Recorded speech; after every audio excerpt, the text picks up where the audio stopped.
Greetings, my brothers and sisters. Sending gratitude to all of you who are joining in today to accompany us down the rabbit hole of self-exploration through plant medicines. My name is Ryan Sprague, and I'm here to tell you that your frequency is now set and tuned to explore psychedelic medicines and the impact they've made among the countless psychonauts exploring the last true frontier. Buy a ticket and take the ride with me as we get true first-hand accounts of the experiences, benefits, risks, and transformations taking place within the ever-expanding world of psychedelic medicines on This One Time on Psychedelics. As I've said before on this show, one of my favorite parts of hosting this show is the ability to share the epic and awesome people I meet with each of you who tune into the show each week. There is nothing I like more in life than connecting with others and then connecting them with more and more people. You know that old quote that says life is all about who you know? Well, it's something that I have discovered is true over and over in my life. And as a result, I am beyond stoked to share today's guest with all of you.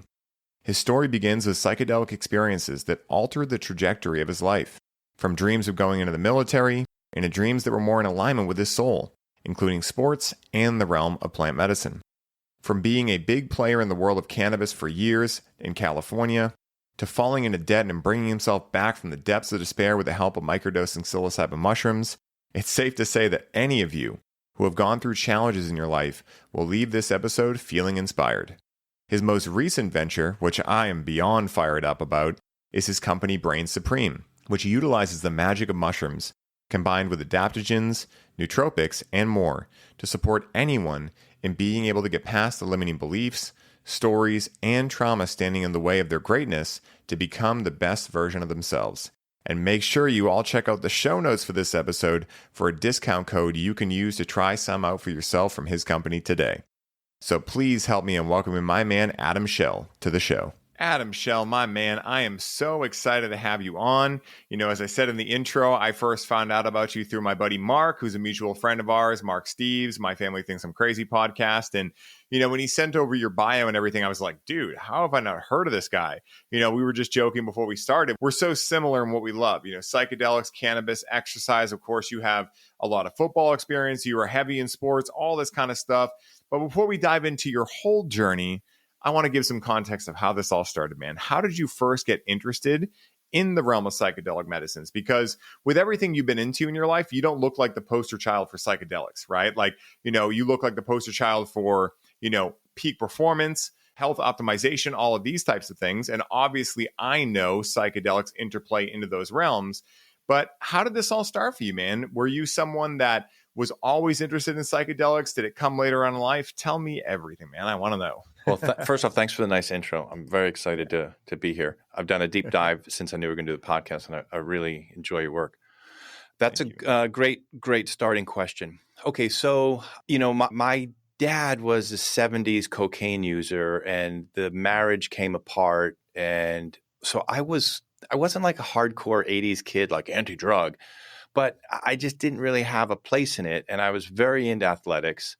I was so committed to get a football scholarship and so forth. And, you know, so and I did that. I was an all-state high school football player, and I had a pretty significant shoulder injury, so it cut my scholarship offers down. But I managed to play in the Big Ten. But it was during my sophomore year, spring break. And my mom was living in Jupiter, Florida. And my brother, who's 4.5 years older, my brother and I are cool with each other. We love each other. But what's interesting, me having kids now, if your kids are like 2 years apart, 2.5 years, like they're both into Pokemon at the same time. If your kids are 4.5 years apart, like they're in very different headspaces. So it will kind of affect the closeness until like you're, you know, 19 and 23. Like then things start to really come together. So my mom's living in Jupiter, Florida. My brother and I meet down there. He's in graduate school. I'm at Northwestern. We meet and we go down for spring break.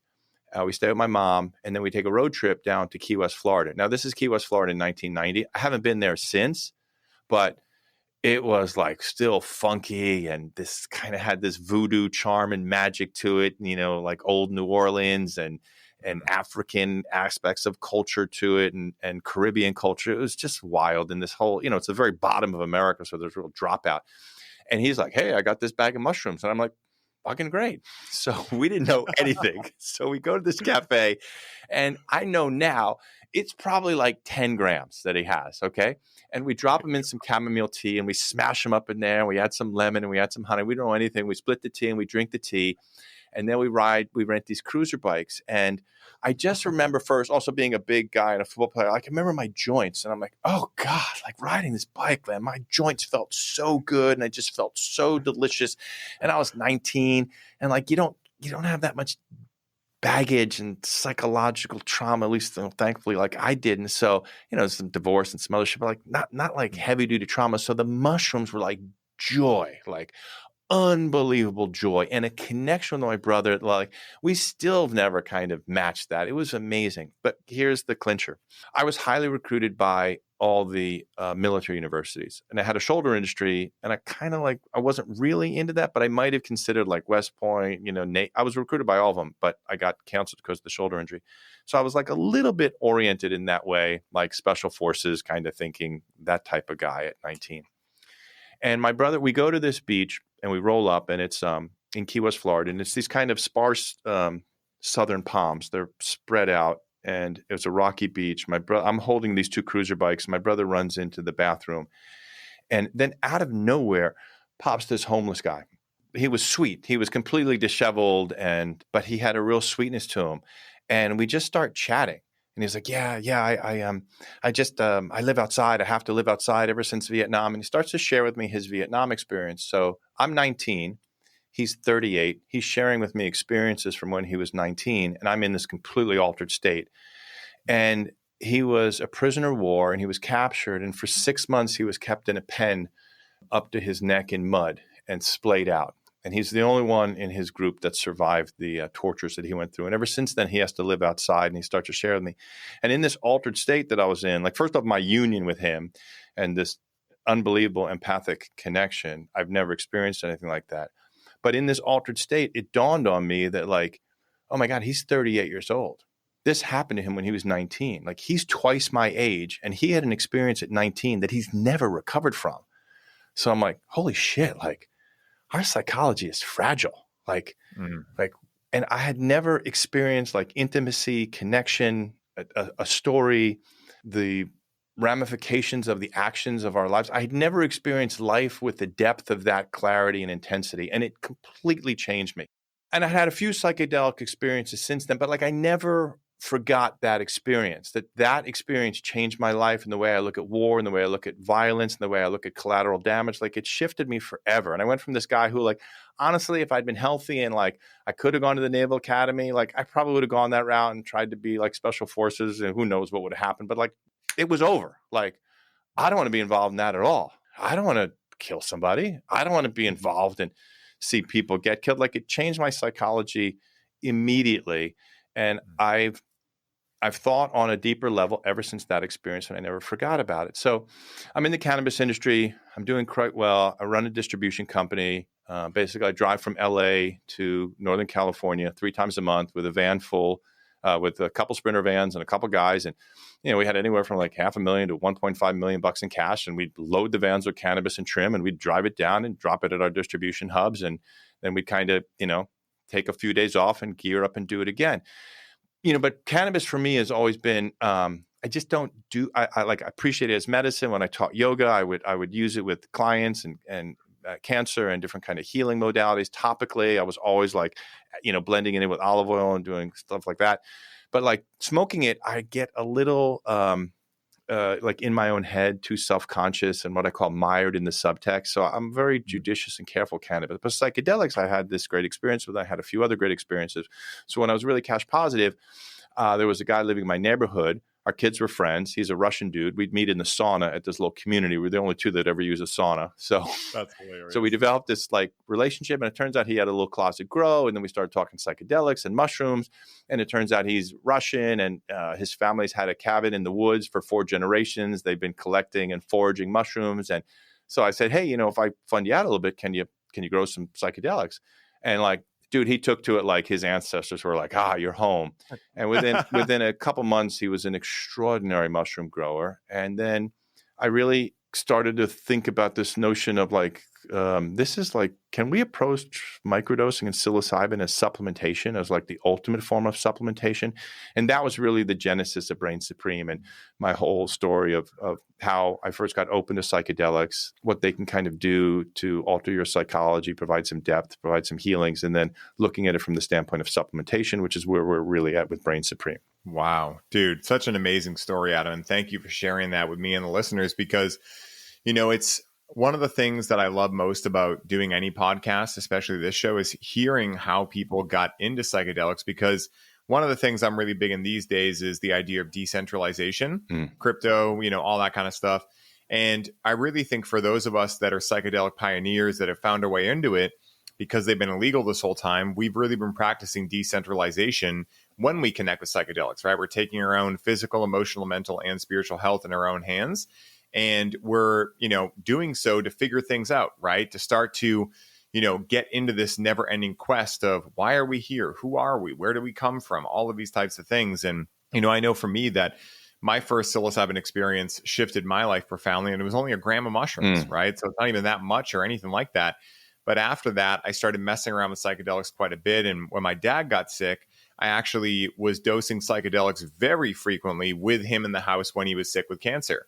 And we were giving him RSO and things like that. But I knew his diagnosis was terminal because he wasn't going to quit smoking cigarettes and doing all the things that had given him cancer in the first place. But at the same time, throughout that experience, my dad would take a lot of kids in, just throughout our life. My parents were kind of like the town's parents, if you will. And so when he got sick, a lot of my friends would come over because they were like, he was like the second dad of them. And they would come over and we would just ate some mushrooms, and we had no idea what we were messing with. But I remember there was one specific time where we got these unique mushrooms that were some Mexican strain. They were like the skinny ones with like the tiny caps, very different than like the PE look or even golden teacher look. And I remember we ate a bunch of them, and we all ended up like completely leaving our bodies and ending up with this white light, just like golden white light. And I knew that when I was there, I was talking to my grandmother who had passed away. I was talking to many different dead relatives. And at this point, I had no idea mushrooms could do that. I had no context for this, nothing. But after that, when my dad passed away, I really feel like that experience changed me forever. Because, yeah, I grieved, of course. I miss my dad being here, but I knew that where he was going was awesome. Yeah. And I knew that I could actually go speak with him whenever I wanted to as well. And so it's amazing to hear how, a similar situation with you and mushrooms shaped your life, different scenario, but very, very similar type, outcome. And it's just amazing, how many things these medicines can do for us, not only in our modern day society to tap us back into who and what we truly are and why we're here, but also how to navigate our own purpose in life, how to navigate, our mission in life. And I think a lot of times, like, there's some things that can cloud us over, as Hamilton Souther would say, like nonsense that can cloud us over. And I think what these medicines do so beautifully is they just allow you to get that nonsense off of you so that you can really see who you are without any of those adulterations or any of those distortions. And, one of the cool things about, there's many cool things about what you do, but one of the amazing things about what you do, man, is that a lot of people are very scared around psychedelic medicines. Yeah. And rightfully so, right? There's some pretty wild stuff that can happen during those experiences. And I think that if there were ever a world where everyone could benefit from psychedelics, we would have to do a microdosing protocol. Like, yes, there are going to be some people that want to go deeper than that, but I think that I feel very confident saying that anyone could benefit from a microdose. I'm curious for you what microdosing has done for you in your own life, knowing that, you have Brain Supreme and you have this whole brand around microdosing and being able to get the same benefits, maybe drawn out over an extended amount of time. How did you first find microdosing, and what have you found the benefits to be in your own life with microdosing? So a couple things. You really touched upon something. So in the microdose coaching protocol, I kind of canonized the 3 ways to approach microdosing. And first is to demystify. So make people really comfortable. Half a capsule, 50 milligrams, on a day off. So demystify, familiarize, and then personalize. That's kind of the process of microdosing. And, the macrodose turns on the light in the room. And then after the macrodose, the light goes off, but the darkness is never the same. Like, you understand the pattern of the room. So you can process your dad's death so much easier because that light literally, figuratively, got so turned on that you understood afterlife, connection, ancestors, so much more peace and understanding during the grieving process, for your dad. So the macro experience turns the light on. The micro experience keeps kind of walking you towards that light. And even if you've never had the macro experience, the microdose still just tiny little steps each day walking you towards that light. That's kind of how I would define the difference between the two. And so you asked me specifically about microdosing and how I got into it. So we kind of know the genesis of how I created it. Well, so I did very well in the cannabis industry, 2016, 17, 18. And then when 2019 came and COVID first hit, the market boomed in California. And I had the opportunity to buy farms and literally made the worst mistake of my life. I got out of my lane. I had distribution locked down. So when COVID hit, we were living in Southern California, in LA, and I've got kids, and I was like reading the tea leaves there. I'm like, oh, this is going to be so bad here. Let's move to Northern California. And I decided to buy into these two large farming networks, like very, very large farming networks with my partner. And I was like, it's going to be so bad in LA. It'll be better in Northern California. I was completely wrong. Like literally, they couldn't wait to bankrupt themselves and torture children in Northern California, unlike anything I've ever seen in my life. Like complete a derangement that kind of came over them. And I just had some like really, really bad luck. First off, I never understood how hard farming is. Like outdoor cannabis farming is so fucking hard. And there's no crop insurance and there's so many variables. And it's a whole cultural subset that when you're just visiting the farm and, hey, man, I'm the guy that shows up with the money and cashes everything out at the farm. Everybody loves me, to now like living at the farms, trying to hire workers, get people there, and then how difficult COVID was and trying to raise kids. And, I've heard your podcast. We think very similarly about COVID, and I was not going to put that bioweapon anywhere near my children. And so it was very, very hard time trying to be a conscientious parent in an area where everybody was losing their mind. And then we had the first year of our farms, we had fires. And the thing with cannabis farming is that you know this better than anyone. 2-3 weeks before harvest, when those trichomes first show up. So for our listeners out there, if you don't know, if you can visualize a high times photo of that beautiful cannabis bud, sticky and purple, a week before harvest, those little hairs and the little bits of what look like dew on the top of the hairs, those are trichomes. Now that means everything to the cannabis game. That's where your terpenes are, which are the molecules of flavor and smell. And when those trichomes are out, they will stick to anything in the atmosphere. So as an indoor grower, like you are, like that's the time of like intense like scrutiny and making sure everything's perfect and your air filtration systems and so forth, and who's coming into the grow and locking it down.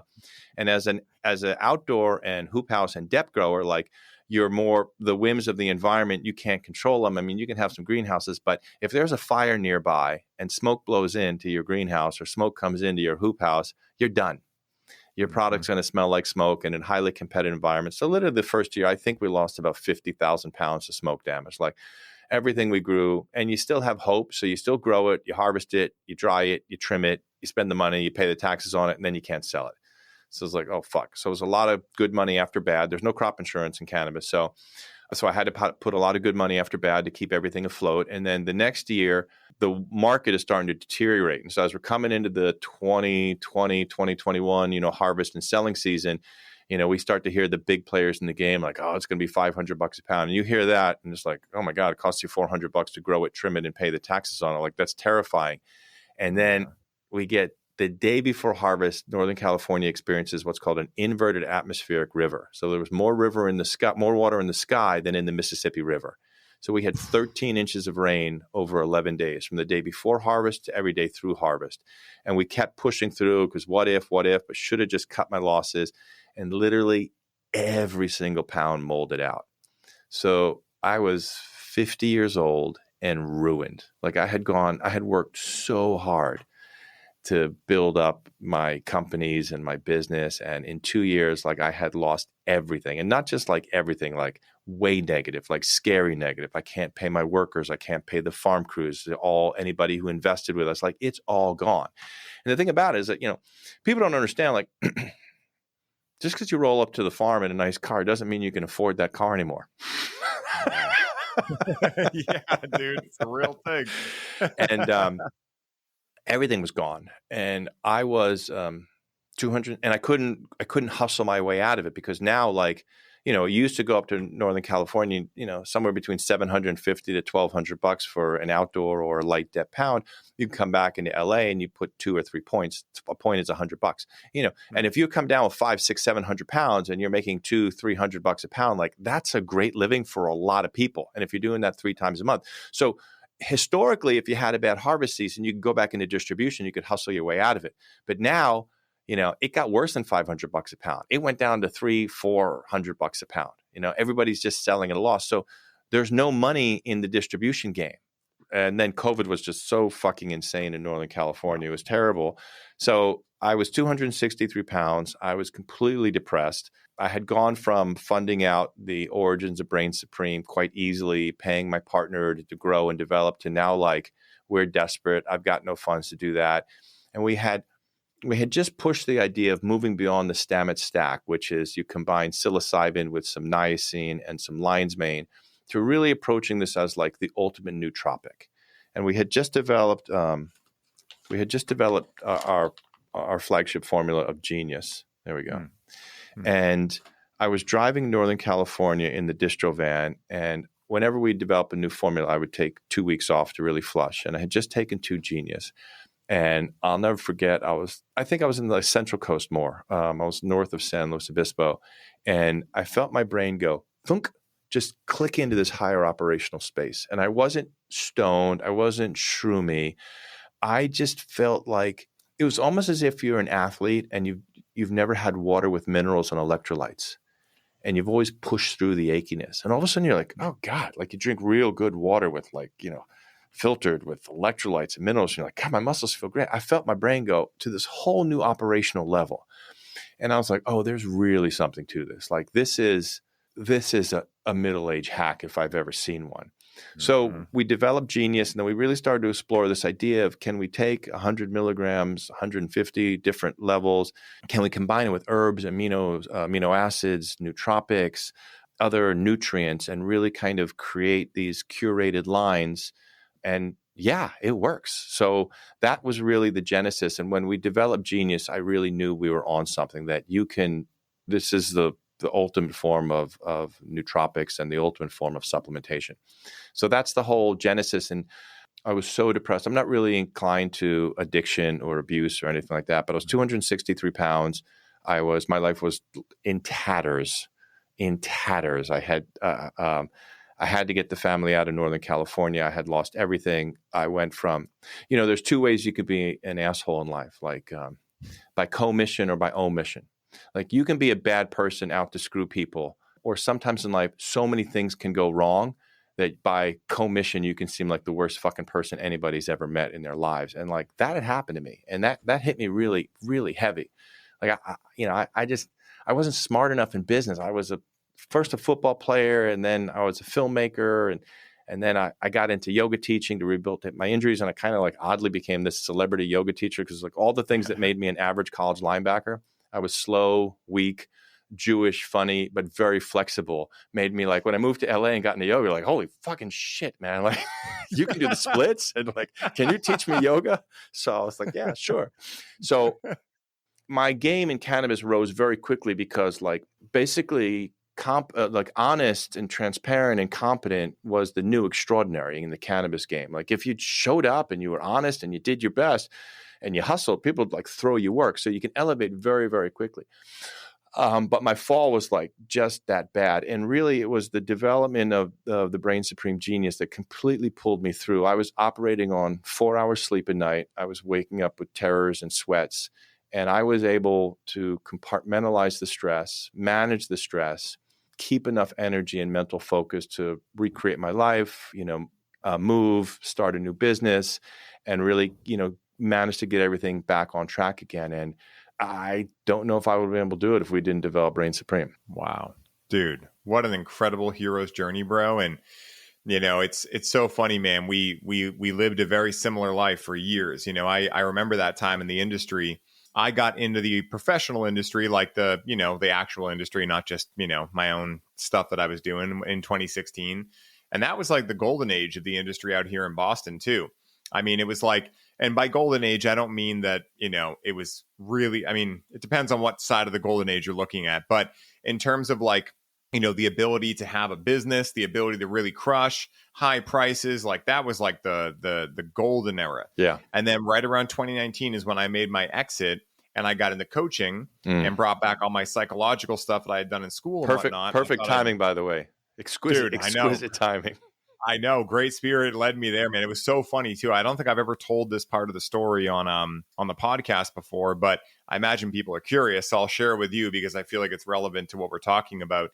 So in 2019, I went up to MJ BizCon to find my own investors because a corporation had bought us out that was just cringe, dude. Like think about. Yeah, I heard you talk about that in a podcast. Yep.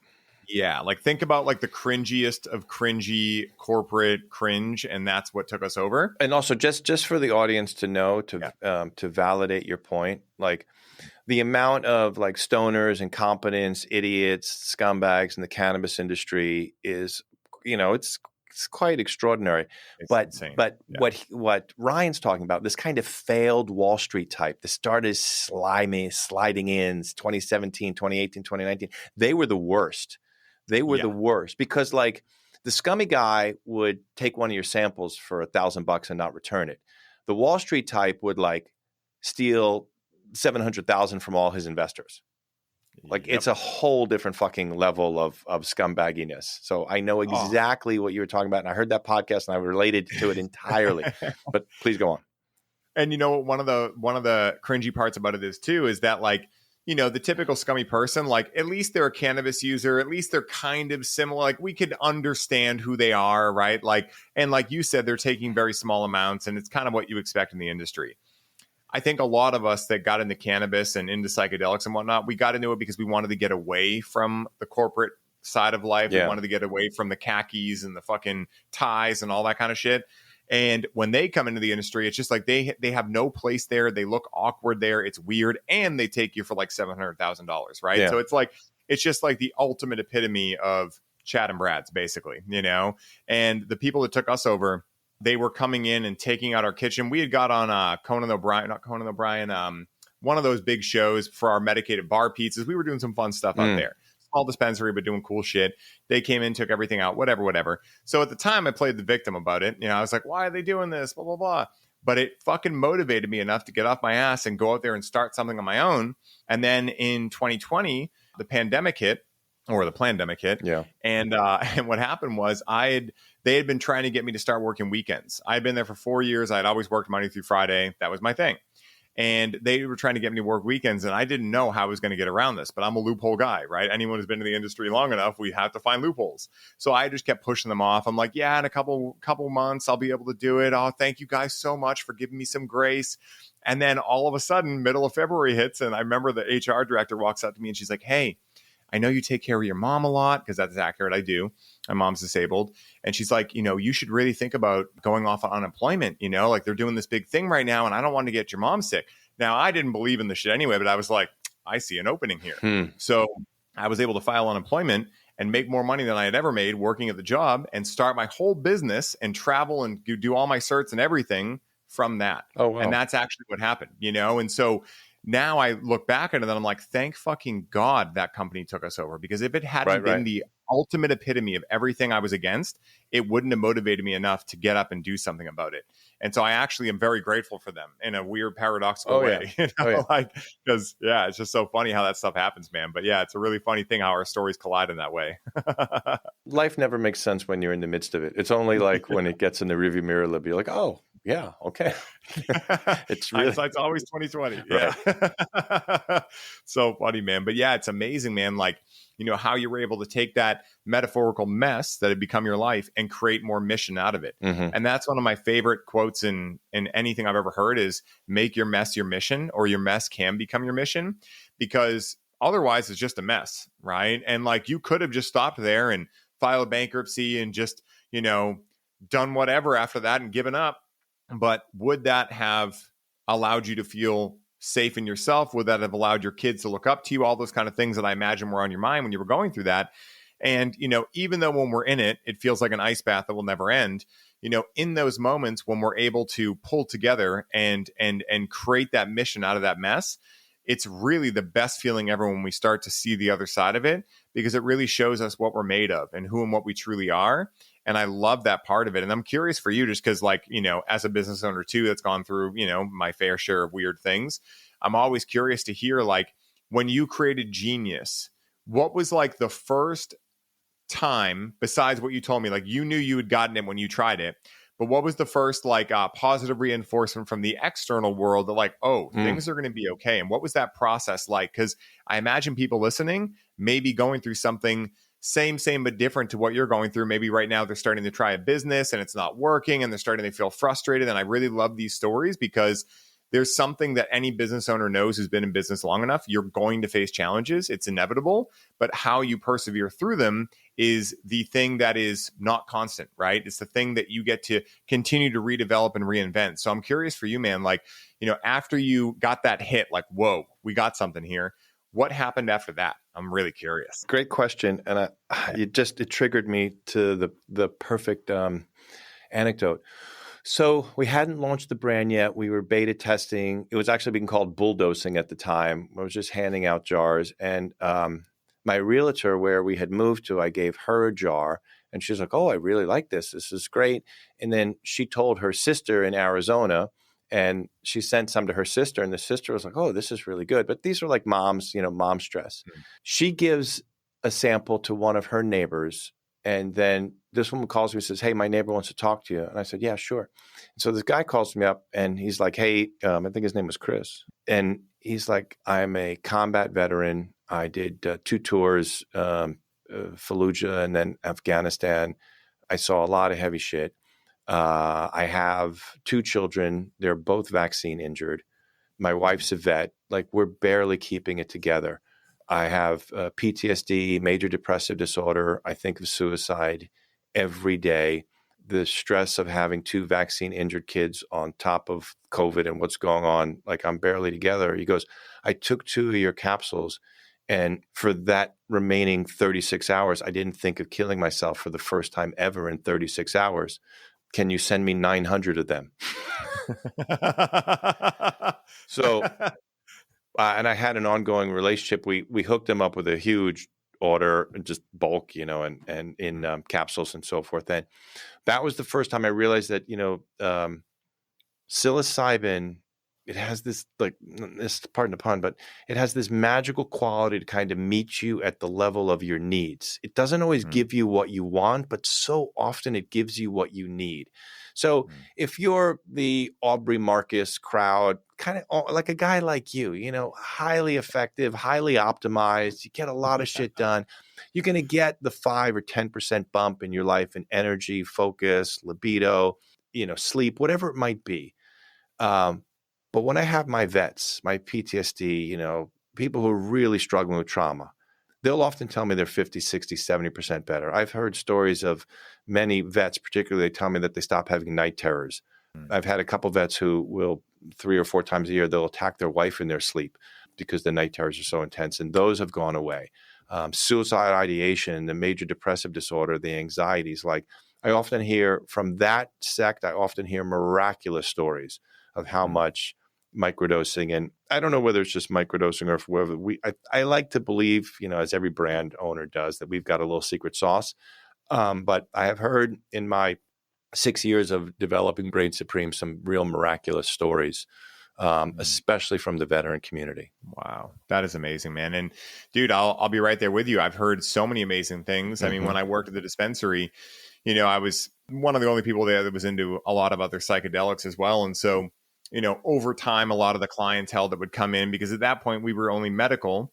We had legalized recreationally, but Massachusetts took 4 years to start rolling out recreational dispensaries, which is so ridiculous, but another conversation for another day. Yeah. But, as they would come in, if they were working with a different bud tender and they had, questions around mushrooms or LSD or whatever, they'd just send them down to me.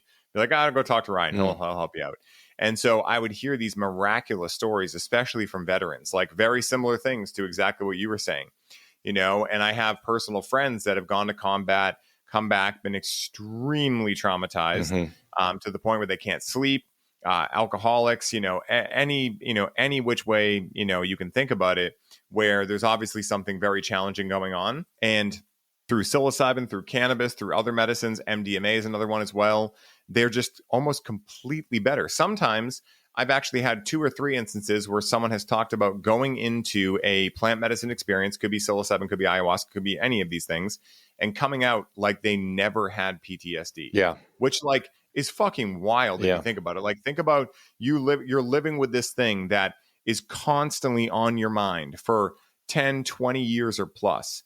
Not to mention this isn't just like a I don't feel good about myself, which, yes, I'm not downplaying how annoying that can be. But this is like, I want to kill myself. I want to kill my whole family. Like really, really traumatizing stuff. Dark. Yep. Yeah. Dark stuff. And then coming out like, oh, it's like I never had it.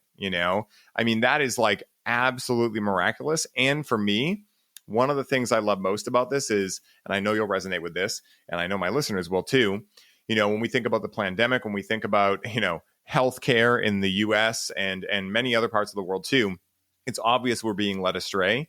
Now, whether it's conspiracy or whether it's just, corporate interest, I don't really care either way. But I think one of the things that psychedelics are doing in a very backwards way is, how the FDA just didn't approve MDMA, right? Well, one of the things is more and more people are starting to find out about MDMA, psilocybin, LSD, cannabis, any of these medicines. And they're starting to have such miraculous experiences that when they are shared, right, and someone who's maybe in a very, typical state of consciousness sees this story about this veteran saying, hey, I don't want to kill myself anymore. Then the next commercial is how the FDA didn't approve a psychedelic. They start going, the fuck's going on here, right? And it's actually starting to wake a lot of people up, because like if we care about our veterans, like we can't have it both ways. We either care about our veterans and we're willing to do anything it takes to make sure that they can get rid of their PTSD. We care about our people enough to allow them to cure their cancer, in a healthy way. We either care about that or we don't. There's no in the middle. And I think what a lot of people are starting to see is that they're saying one thing, but they really mean another, and what a great opportunity for us to take it back into our hands and go, we don't need your dumb legislation. We don't need your dumb laws. You know what? We'll do everything decentralized. Yes. And that's the way it's supposed to be anyway. Yes. So it's just really cool how that's happening as like a side effect to this psychedelic renaissance. We care, like you and I care, but they don't care. Cancer is a massive industry. I don't want to we can, go down a rabbit hole maybe on another podcast, but they want veterans coming back emotionally crippled and damaged, particularly special forces, and particularly anybody who has the capacity to train a localized militia. They want those people emotionally handicapped, because it's one thing if you were a private and a grunt and you know how to handle the stress and combat and how to handle firearms. It's another thing if you within minutes know how to go into your local area and organize a militia. So they very specifically want those people fucked up, addicted, emotionally, either physically, emotionally, and psychologically crippled. And I consider psychedelics at the macro and the micro level to be almost an imperative form of spiritual and psychological defense, because there's an onslaught that we're going through right now. It's orchestrated. It's very important. Let me break it down this way. In some ways, it's kind of important to look at life through the lens of COVID, because it forces you to crystallize your vision and realize there's the things that I want to believe, and then there are the things that are the truth. And if I don't start believing the truth, I'm going to die. All right. Mm-hmm. I'm going to walk myself into the gas chamber. I'm going to lead my children into a totalitarian state. How in the world do you get 208 countries to agree upon a terrible idea to force their citizenry to take a bioweapon into their bodies that's now killed at least about 20 million people, they're estimating? Like, this was organized, and it came from a central organizing place. And those people do not have your best interests at heart. And those people use the traditional media to propagandize you against your own self-interest. So if you can't, you have to view whether you got the jab or didn't get the jab, like you got to forgive yourself. There's protocols that you could do to start to cleanse and so forth. And, that's a whole separate podcast. I actually coach people on that as well. Oh, but beautiful. You have to view life that way. Like, you have the thing you want to believe, and then there's the thing that's painfully truthful. And the painful truth is that they psyop the whole world, and then they were able to institutionalize mechanisms of enforcement, which is fucking terrifying. So you have to take over your own sovereignty. You don't have to go Alex Jones and be ranting and raving, but in some level, you need to protect yourself. and you need to protect your children and your family against what is certainly untruthful. You don't necessarily have to know what's the truth, but you got to at least know what's truthful, and you at least got to know like what's deceitful and untruthful. And anybody who is pushing that agenda is deceitful and untruthful, or at least so grossly incompetent that they deserve no position of leadership in your lives.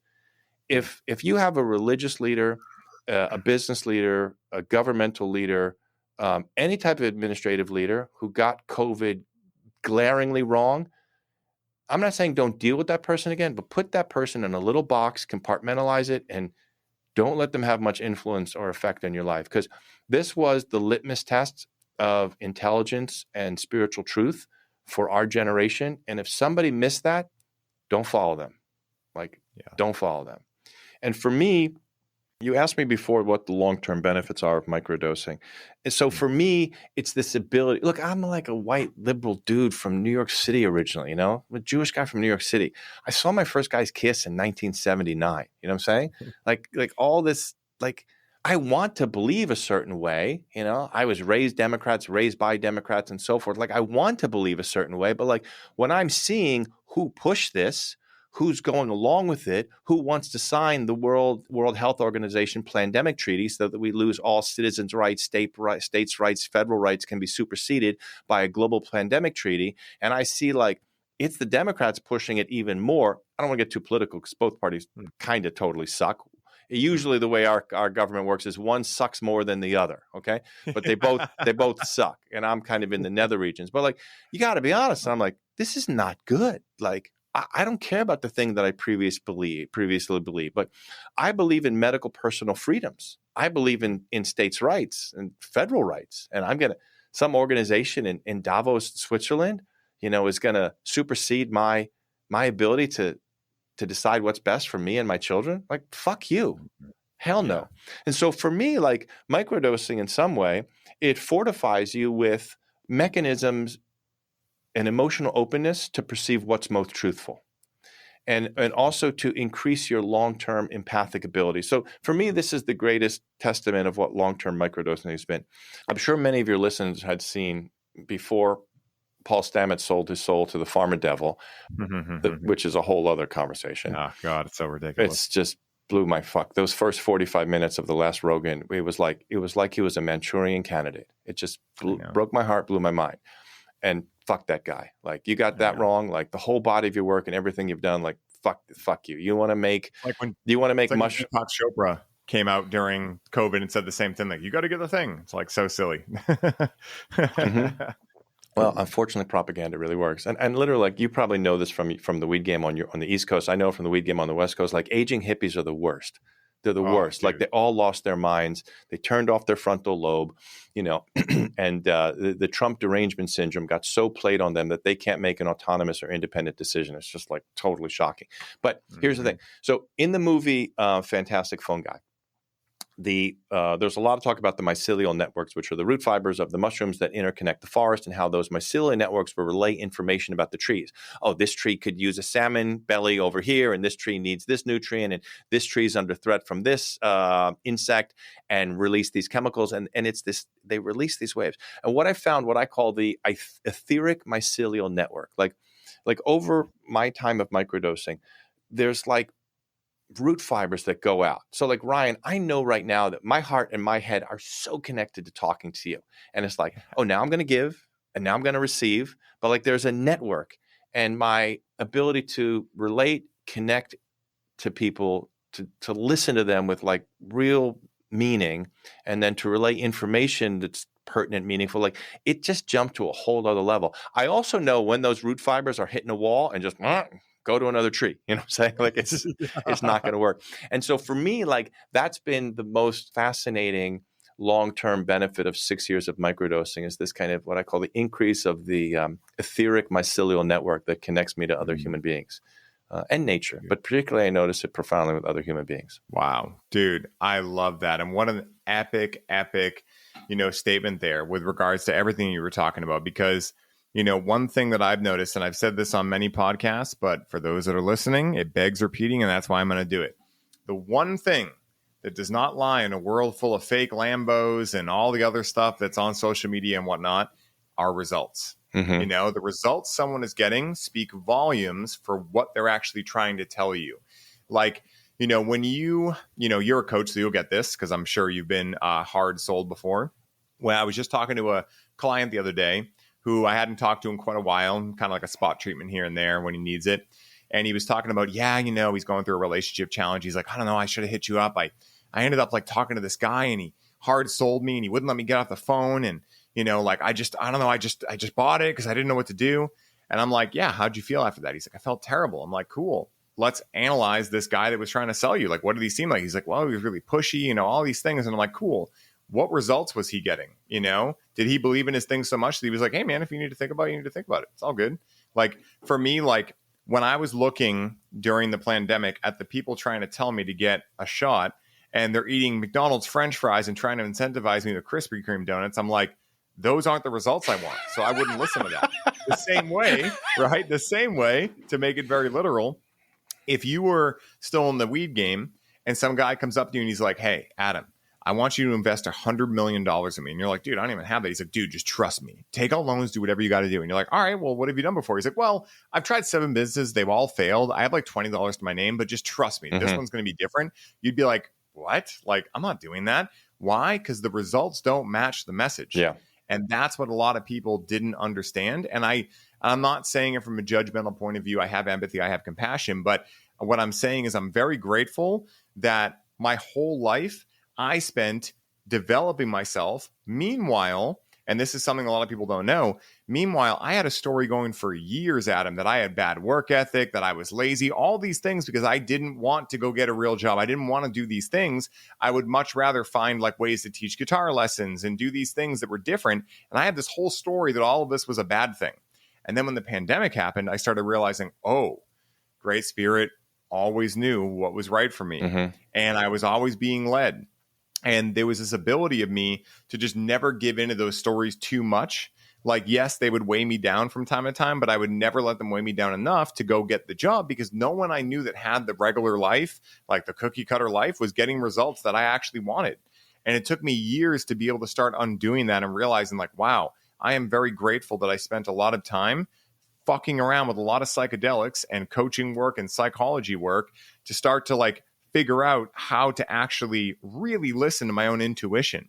So that when I was watching people during that and I was getting that like, ooger booger feeling inside, I'm like, yeah, this isn't legit. And then when I started hanging out with Paul Chek and people like that, and I started getting validated for what I was feeling, and I'm looking at the results they're getting, and I see Paul, an amazing change maker, incredible community, been doing this for 30 plus years, helping people get healthier, really healthier, not just giving them a prescription and, come back when you get side effects, right? Like the Western medical system does.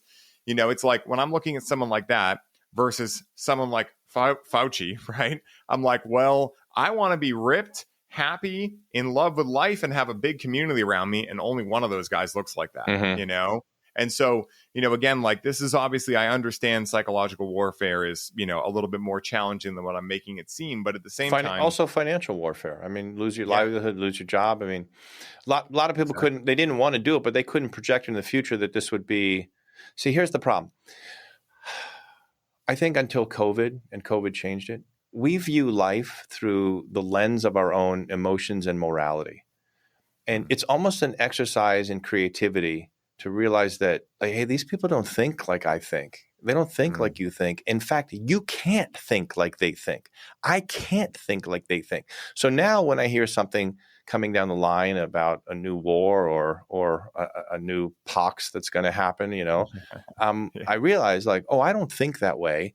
And these people have a capacity to think like I don't think. So let me be very suspect about the information that I'm hearing, because it's a whole different, if it's still even human, which is like way down the rabbit hole. Like, I'm not that kind of human, and I'm hearing information from like very, very different humans. Like, so, yeah. Dude, I say often, I don't know where this thing ends, but I know at the end, there's a bunch of heat lamps with crickets, and there's a bunch of lizards eating those crickets under heat lamps. That's all I know. At the end of this thing, that's what's going to be there. I don't know who the lizard people are yet, but that's my funny way of, creating some comedy within this ridiculousness that we live in. Yeah. But I completely agree. And, a great book that has really helped me understand and kind of juxtapose like this kind of idea we're talking about is The Law of One. Have you ever read that book before? No.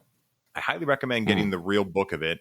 The audiobook is kind of dry, to be honest, but it's 3 people who channel this mind, body, spirit complex named Ra. Because once you get into the 5th dimension, they're like, we don't have any bodies anymore. Let's just all join minds and be one big collective mind. So basically, they're channeling this mind, body, spirit complex named Ra. And Ra is sharing with them a lot of the evolutionary characteristics of society and of the world, and not just the world, but the universe. And so they're talking about 2 different positions you can be in: negative polarity or positive polarity. Negative is all about service to self, egocentric, fear-based thinking. Positive polarity is all about service to others and love-based thinking. And so when you view like this pandemic, right, through that lens, you can see like, oh, they're coming from negative polarity. Do I want that? No, I'm in service to others, right? So I'm going to be more positive polarity. But again, like, they can only get to us if we choose to go into their energy source, which is fear. They don't operate on love. It's like a fish trying to breathe oxygen or us trying to breathe water. It just doesn't work. So as long as we can keep ourselves in a state of love and have the absence of fear, we are actually coming from all that truly is. Because when you actually read the whole text, they basically talk about how if you look at this from a macrocosm, right, like when we're in it, yeah, we can see it as this, right? We're in the movie. But the negative polarity, the Bill Gates of the world, the Fauci's, all those people, they do play a very important role too. And I am grateful for them to a certain degree because they allow a lot of us to really make our choice and positively polarize. And when you look into the text, it actually says that negative polarity can only go so far before they undoubtedly have to start coming back to the positive polarity, where the positive polarity can keep going forever and ever. And so in a lot of way, they are choosing to sign up, or if we believe in that whole reincarnation myth and everything, they're choosing to sign up to come down here to play the bad guy, if you will, to allow the hero to rise to the occasion. So when we look at it that way, like, it's perfectly playing out as it should. But like I always say, who wins in Star Wars, right? The good guys always win because they're coming from that which is love. Fear is the absence of that which is love. Love is all that exists. And if you want to talk about hippy dippy way, right? Like, love is really what we're all going towards. It's the governing force of the universe, and it is what is truth. So anything that is a distortion of love is just a lack thereof truth. And so when you start viewing it through that lens, when you start looking at someone talking to you and you're like, do I feel love or fear when I talk to them? Well, it doesn't necessarily say that they have to be in a state of fear or have to be in a state of love, but it does allow discernment to come through. And discernment, I really feel, is the ultimate muscle to wield here. Because what did we see during that time? A lot of people that probably honestly believed that they were doing the best thing they could, but we have to discern and figure out, like, that's actually not the droid I'm looking for, to use a Star Wars term.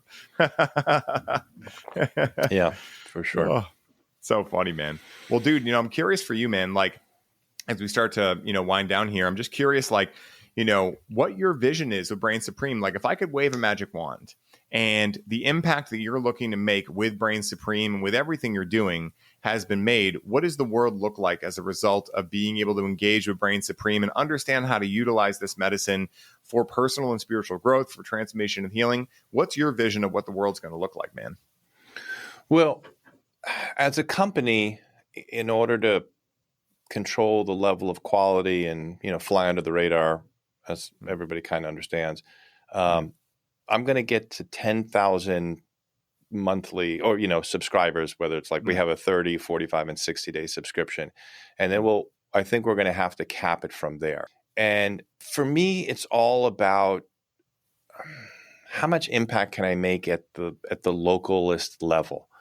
I'm not really inclined to social media. I don't get it. I've got I've got a partner who's good at it and a guy in India who helps with it and everything. But like, what I'm really good at are conversations. I've had 2,500 conversations about how to microdose and how to coach and how to heal people. So, in terms of a global vision, I mean, yeah, I'd love to have, 10,000 monthly subscribers, and we're helping them and we're healing them and we're providing them, if it's a type A, they're a little bit more loving, a little bit more kinder, and if it's a guy who's having difficulty in his life getting off the couch, and maybe he gets off the couch and learns how to performance dose and loves his workout days and his life is rejuvenating. I'd like to make a big outreach and we do make a real outreach to the veterans community to help with that healing and that level of trauma. But I think in my own way, I just want to give a little boost to the evolution of consciousness so that people can live. I mean, look, I'm 54. I've got kids. I hear a lot of the guys on your show, and I've been listening to it, and I love the wisdom and I love the enthusiasm. I'm like, oh, they don't have children, and it's like, it's funny. No, I had a mystical experience with an Indian Swami, completely out of the blue. It's another conversation, but I remember, and I got into that world a little bit when I was teaching yoga, and I had a very connected yoga teacher friend of mine, and there was some Swami coming to town, and he's like, "I'm just not interested in having a guru who doesn't have children. Like they don't, they don't get it." I think having had children, and if you fold your own laundry and cook your own food, especially these days, if you're conscientious about your food, like you only got so much time left in the day. My two boys are super athletes. We do 26 hours a week of schlepping back and forth to trainings and practices and weekend games and club this and club that. So it's like, there's only so much I can get done. So in my own small way, I want to have like maximum impact with, as many individuals as I possibly can. Would I like to see, psychedelics take over the world and this and that? Like, I'm very concerned about what's going to happen as the pharmaceutical industry gets into this space. And I think it's foolish to believe that the people who have fucked up everything, the worst business organization that's ever existed in the history of the world, the pharmaceutical industry, to think that this is the people who are going to hand these medicines over to it and they're going to do this in the right way is completely absurd. So like the cannabis industry, when psychedelics do go federally legal, when the pharmaceutical industry does kind of take over, that's probably when I'll step out, because it'll just end up tormenting me and breaking my heart. But up until then, I just want to heal and help as many people on the local level as I can. I reply to every email that I get almost immediately, but I put a tag on the bottom of my, I have a signature that basically says, it's a point of personal pride and kind of our business ethos that we reply to these emails as quickly as we possibly can. But in order to do that, I have to use voice to text, and I often don't have time to edit or proof. So just roll with it. You know what I'm saying? Like it's mostly going to be accurate, but just, you might have to interpret and kind of figure out the punctuation. So that's it, man. That's my thing. Like, I just want to help people. I want to have a successful, profitable business. I want to employ 15 to 20 people, and we, everybody makes a nice living, and we do good things in the world, and we contribute to our local community, and maybe, sponsor one thing or another. I've got a couple psychedelic coaches that I work with, and I'm able to, help them, particularly on the veteran side with our product. And I'd like to spread the message out there, but mostly like I want to help people on a local level, optimize and live, a healthier and happier life. That's kind of it. I've dropped the grandiose vision. Yeah, dude. I love that, bro. And the reason I love it, I mean, there's many reasons I love it, but, I had a very similar type of awareness point come into me where when I first created Highly Optimized, I was like, I want $100 million company. And then I actually, realized through a series of very fortunate events, I was like, what the fuck? No, I want time to spend with my family. Mm-hmm.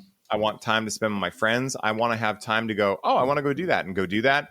And, at the end of the day, there's a certain level of money as well that I believe that when you pass it, it really doesn't matter anything past that. Like, once you hit 8 figures and even 7 figures, like 7 figures, yeah, you could definitely run out of that. And you could run out of 8 if you're an idiot, like if you win the lottery and buy cocaine and hookers, yeah, you'll run through it. But at the end of the day, like if you know what you're doing and you got 8 figures, like you can keep that going, no problem. And it'll allow you to have a lot more time to spend with your friends, family, and for spiritual development. That's what we're taking from here when we leave. So at the end of the day, like it was a really good awareness point for me to recognize that too. Like, all I want is to leave the Garden of Earth a little greener than when I found it. Mm-hmm. And if we can all do that together, then we got a kick-ass biodynamic garden going. Yeah. So that's awesome, man. Adam, this has been a blast, man. I can't wait to have you back on, man. I feel like I just met a soul brother, bro. It's been amazing riffing with you. Where can people find you? Where can they find out more about Brain Supreme and all the stuff you got going on? So, we're going to do, for your listeners, we're going to do a 15% discount. So brainsupreme.co. Best to reach me. I'm at microdosecoach.co and brainsupreme.co. So reach me at microdosecoach.co. When is this going to drop? What day do you think? this will be out in about 6 weeks, I think. So right around. Well, it doesn't even matter. So from the day this drops, for the first 15 days for your most enthusiastic listeners, we're going to do a 15% discount. Just do SPRAGUE 15, SPRAGUE 15. You got it, dude. Yeah. You can reach me through the website, and then basically Brain Supreme, Telegram, TikTok, Twitter, Instagram. I think it's just straight up Brain Supreme. It'll be in the show notes. Like I said, I'm fucking shit with social media. So, dude, it's so funny, man. I just made a post today on social media about how I just haven't fucking wanted to post on there. It's just I'm this guy too, bro. I send everyone voice notes. I'd rather do podcasts. I don't care to be like, hey, look at me, flashy, 3-second reel. I don't care about that. It just doesn't really matter to me. So I completely understand where you're at with that, but. Adam, I have a last question that I ask everyone, man, and I'd love to ask you. What do you say? You down? Yeah. All right, cool. That question is this. So let's say that someone listens to this episode and they're really excited to check out psychedelics in their own life.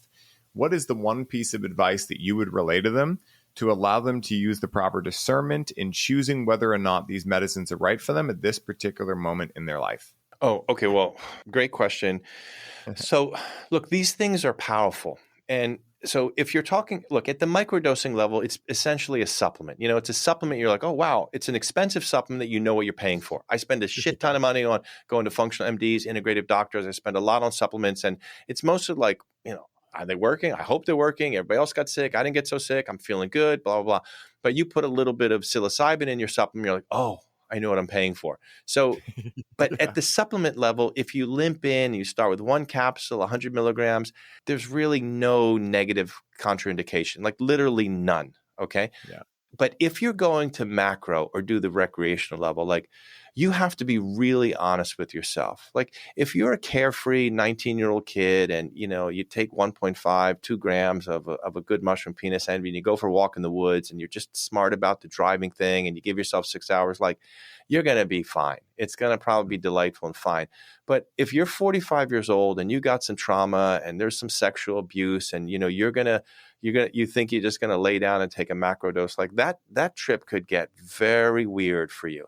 So before you engage in psychedelics at anything above the microdosing level, you need to be really honest with yourself about where you're at emotionally and psychologically.